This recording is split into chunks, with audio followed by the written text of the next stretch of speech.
একসময় এফডিসিতে একটা কথা প্রচলিত ছিল, তুমি মিশার সাথে চোখে চোখ রেখে অ্যাক্টিং করছো, মুখে মুখ রেখে ডায়ালগ দিছো, মিশার বুকে লাথি মারছো, লাথি খাইছো, নাইলে তুমি নায়ক হইতে পারবো না।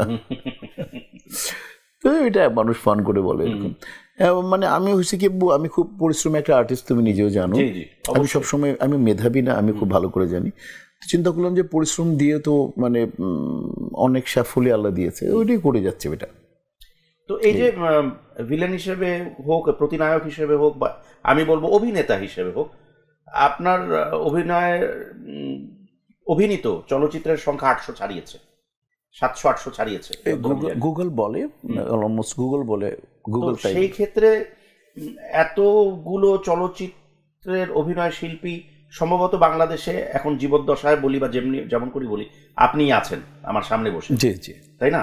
পৃথিবীতে অথবা ওই যে একজন প্রফেসর আছেন কলকাতায়, কমেডি করেন, কমেডিয়ান একজন আর্টিস্ট, তো ওনার তো ডেট কম লাগে, বাট আমি তো মেইন ভিলেন করি, আমার তো ইয়াং মেইন ভিলেন, 4টা-5টা ফাইট, গান, নাচ, তিল, আজকে আমার সিকোয়েন্স অনেকগুলো থাকে।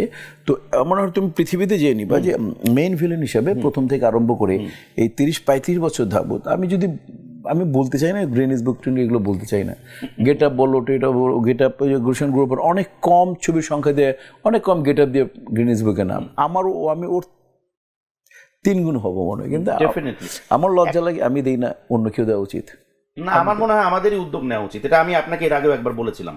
আমি বলতে চাচ্ছি যে কখনো কি একঘেয়েমিতে ভুগেছেন যে আমার প্রত্যেকটা পরপর এতগুলো ছবি করছি, আমি তো একটা হিউম্যান বিং, আমার পক্ষে তো 30টা ছবি একটানা করা, 30 রকমের রোল প্লে করা হয়তো কঠিন হয়ে দাঁড়ায়।